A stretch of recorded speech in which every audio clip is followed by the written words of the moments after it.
आज मैं आप लोगों को दूंगा जन्नत नज़ीर वादी जहां पर हम लोग रहते हैं, वादी बजवात, उसकी कुछ मालूमात। अस्सलाम वालेकुम व्यूअर्स, कैसे हैं आप? खैरियत से हैं? और मैं भी खैरियत से हूं। मैं हूं अब्दुल वहाब इशफाक और आप देख रहे हैं हमारा यूट्यूब चैनल बजवात फूड सीक्रेट्स। अल्लाह ताला की रहमत करम फजल और उसके शुक्र के साथ आज का व्लॉग करते हैं जी शुरू। आज मैं आप लोगों को दूंगा जन्नत नज़ीर वादी जहाँ पर हम लोग रहते हैं, वादी बजवात, उसकी कुछ मालूमात। जन्नत नज़ीर वादी बजवात के महल्ले वकू को देखें तो मशरक की जानब इंडिया है और जम्मू तवी पाकिस्तान में इंडिया से दाखिल होती है, जो कि जम्मू सिटी से आती है। मगरब की जानब देखें तो दरिया चिनाब है, जो कि इंडिया से हमारे इलाके में दाखिल होता है और ये जम्मू कश्मीर से आता है। अगर बजवात के शमाल की जानब आप लोग देखें तो बड़े बड़े आपको खूबसूरत जम्मू के पहाड़ नजर आते हैं, जो कि एक बहुत ही दिलकश नज़ारा होता है। जब कभी मौसम साफ हो, पहाड़ों के ऊपर जो बर्फ होती है क्लियर नजर आती है, जो खूबसूरती पेश करती है। जन्नत नज़ीर वादी बजवात की जनूब की जानब आप लोग देखें तो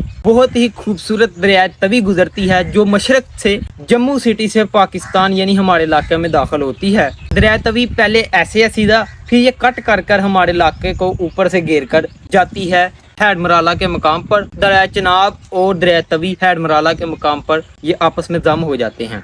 तो जाहिर बात है ये जब इसने कट मारा हमारे इलाके को जनूब की तरफ से, तो वाहिद रास्ता है हमारा जिसकी वजह से हम लोग उधर जा सकते हैं अपने मुल्क में, अपने दूसरे शहरों में। वहाँ पर हमने एक ब्रिज बनाया हुआ है, यानी कि जिसे दरिया तवी कहा जाता है, दरिया तवी वाला पुल।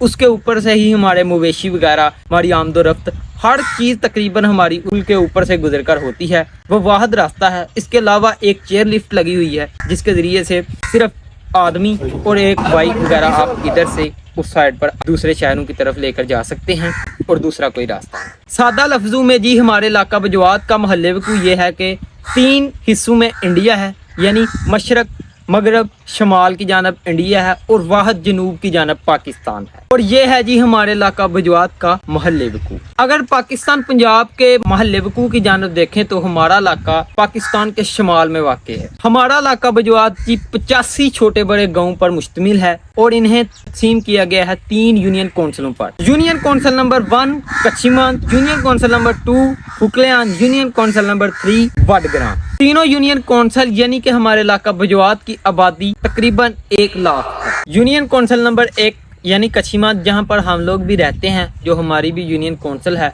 यूनियन कौंसल कच्छीमान का तलीमी निज़ाम को देखें तो हुकूमत की तरफ से छोटे बड़े प्राइमरी, एलिमेंट्री और हाई स्कूल दे दिए गए हैं कि जहां पर बच्चे तलीम हासिल करते हैं। तलीम का मेयार देखें तो उस्ताद कराम अपने अपने बच्चों को प्राइवेट स्कूलों में पढ़ाते हैं, अपने अपने बच्चे उनके प्राइवेट हैं। हमारे जैसे लोग भी हैं जो वो भी उनकी तरफ देखकर प्राइवेट स्कूलों को तरजीह देते हैं और गवर्नमेंट स्कूल की तरफ रुख नहीं करते। यूनियन कौंसल कच्छीमान के सेहत के निज़ाम की तरफ देखें जाएँ तो एक हॉस्पिटल हुकूमत की तरफ से दे दिया गया है, जो कि लूनी खैरी में वाक़ है, और इस अस्पताल में कोई भी बड़ा इलाज नहीं होता। छोटी मोटी बुखार की दवाई वगैरह दे दी जाती है, बंदा ठीक हो जाए तो हो जाए, वरना हमें सियालकोट ही जाना पड़ेगा। बजवात यूनियन कौंसल नंबर 1 कच्छीमान के ज़्यादातर लोग जो हैं वो गुज्जर बरादरी के हैं और दूसरी जो बरादरी हैं वो कम हैं। ज़्यादातर जो लोग हैं यहाँ पर वो ज़िम्मेदार हैं। इस तरह का निज़ाम है सेहत का कि इस हॉस्पिटल में सांप के काटने की भी दवा मौजूद नहीं। यूनियन कौंसल कच्छीमान के लोग बड़ी बड़ी ज़मीनों के बड़े बड़े रकमों के मालिक हैं और इनका ज़रिया मुआश चावल, गंदम और मवेशी पालना और दूध फरोख्त करना है। और ये लोग खुद ही अपनी ज़मीनों को काश्त करते हैं और अपने मवेशी भी साथ साथ पालते हैं। अब आते हैं यूनियन कौंसल नंबर 2 फुकलियान की तरफ। यूनियन कौंसल नंबर 2 फुकलियान के तलीमी निज़ाम की तरफ देखें तो हुकूमत ने छोटे बड़े प्राइमरी, एलिमेंट्री और हाई स्कूल दे रखे हैं बच्चों की तलीम के लिए। तलीम का निज़ाम आप लोग देखें तो बड़े बड़े कशादा स्कूल हैं हुकूमत की तरफ से, लेकिन तलीम का निज़ाम यूनियन कौंसल कच्छीमान की तलीम से ज़्यादा ख़राब है। इस यूनियन कौंसल में देखें तो ज़्यादातर उस्ताद हैं जो गवर्नमेंट की तरफ से वो मकामी हैं और वो अपने बच्चों को प्राइवेट स्कूलों में पढ़ाते हैं। प्राइवेट स्कूलों की कसीर तादाद है इस यूनियन कौंसल में मौजूद है।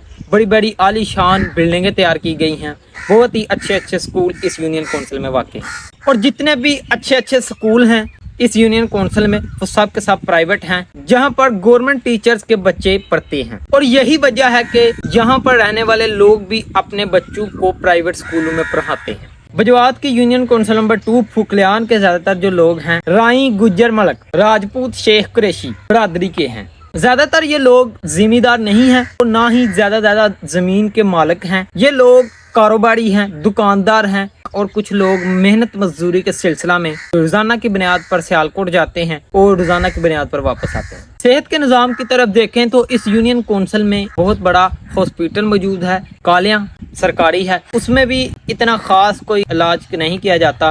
بڑا علاج ہے جو وہ ہمیں شہر ہی جا کر کروانا پڑتا ہے. چھوٹی موٹی دوا وغیرہ لینی ہو تو ہم ادھر سے لے سکتے ہیں. مویشیوں کا ایک ہاسپٹل دے دیا گیا ہے جو کہ پھکلیان گاؤں میں واقع ہے. یہاں سے مویشی وغیرہ کی نسل کشی کی جاتی ہے, مویشیوں کو چیک اپ کیا جاتا ہے. یونین کونسل نمبر 2 پھکلیان میں ایک پولیس اسٹیشن واقع ہے جو کہ 85 گاؤں کا مشترکہ ہے, یعنی کہ پورے علاقہ بجوات کا صرف اور صرف ایک ہی پولیس اسٹیشن. اب آتے ہیں بجوات کی یونین کونسل نمبر 3 واٹگراں کی طرف. واٹگراں کا جائزہ لیں تو یہاں پر تعلیمی نظام میں آپ دیکھیں تو یہاں پر بھی ایسے ہی جیسے کہ دوسری یونین کونسل میں پرائمری, ایلیمنٹری اور ہائی اسکول دے رکھے ہیں, اس یونین کونسل میں بھی ایسے ہی پرائمری, ایلیمنٹری اور ہائی اسکول دے رکھے ہیں. صحت کے نظام کی طرف دیکھیں تو اس یونین کونسل نمبر 3 میں کوئی بھی ہاسپٹل حکومت کی طرف سے موجود نہیں ہے اور نہ ہی کوئی پرائیویٹ ہاسپٹل ہے کہ جہاں پر لوگ اپنا علاج کروا سکیں. ان کو اپنا علاج چھوٹا موٹا کروانے کے لیے آنا پڑتا ہے یونین کونسل نمبر 2 پھکلیان میں جو کہ کالیاں میں ایک ہاسپٹل واقع ہے اس میں. یونین کونسل واٹگراں میں جو برادری ہے زیادہ تر رائی گجر مکس ہیں. اس یونین کونسل کے جو زیادہ تر لوگ ہیں وہ بڑے بڑے زمینوں کے مالک ہیں, بڑے بڑے رقبوں کے مالک ہیں اور یہ لوگ زمیندار نہیں ہیں اور انہوں نے اپنی اپنی زمینیں ٹھیکہ پر دے رکھی ہیں. زیادہ تر جو لوگ ہیں وہ باہر کے ملکوں میں ہیں, سعودی عرب میں ہیں, دبئی میں ہیں, عرب متحدہ عرب امارات جو ملک ہیں ان میں زیادہ تر لوگ ہیں. یونین کونسل نمبر 1 اور 2 کی نسبت یہ لوگ زیادہ خوشحال. اب جی پورے بجوات کا جائزہ لیں تو لوگوں کا رجحان زیادہ تر جو ہے وہ باغات لگانے پر ہو گیا ہے. یہاں پر بڑے بڑے باغات موجود ہیں, آڑو کا باغات ہیں, لکاٹ کے باغات ہیں, لیچی کے باغات ہیں اور لیموں کے باغات ہیں اور بھی بہت سے جو ہے نا یہاں پر باغات موجود ہیں. باغات کی موجودگی کی وجہ سے بجوات کو باغوں کا شہر کہا جانے لگ پڑا ہے. ہر طرف آپ لوگ بجوات میں دیکھیں تو سبزہ ہی سبزہ آپ کو چاروں طرف نظر آئے گا. ہر طرف سبزہ باغات لگے ہوئے ہیں. بہت ہی خوبصورت ہمارا علاقہ ہے. خوبصورتی کی وجہ سے لوگ اتوار والے دن شہر سے ہمارے علاقہ بجوات میں سیر کے لیے بھی آتے ہیں اور انجوائے کرتے ہیں. آخر میں جی میں آپ لوگوں کے لیے ایک سوال چھوڑ کر جا رہا ہوں. اگر تو آپ مجھے بجوات سے دیکھ رہے ہیں, آپ نے یہ بتانا ہے کہ ہمارے بجوات کا سب سے بڑا گاؤں کون سا ہے اور اس کے کتنے گھر ہیں. کمنٹس باکس میں آپ نے ضرور بتانا ہے. یہ تھی جی بجوات کی مختصر سی معلومات. بجوات کا بہت کچھ ہے جو میں آپ کو ایکسپلین نہیں کیا. اگر تو آپ چاہتے ہیں کہ میں آپ کو دوسرا پارٹ بھی لاؤں, آپ کو بجوات پورا ایکسپلین کروں, تو آپ نے کمنٹ باکس میں ضرور لکھنا ہے قسط 2, تو ہم قسط 2 بھی لے کر آئیں گے انشاءاللہ. امید ہے کہ آپ کو ویڈیو پسند آئی ہوگی. اگر ویڈیو پسند آئی ہوگی تو لائک کریں, چینل پر نیو ہیں تو سبسکرائب لازمی کر لیں, اس سے ہماری حوصلہ افزائی ہوتی ہے. تو ویورز آج کے لیے اتنا ہی. اپنا اور اپنے گرد و نواح کا خیال رکھیں. صفائی نصف ایمان ہے. اللہ حافظ.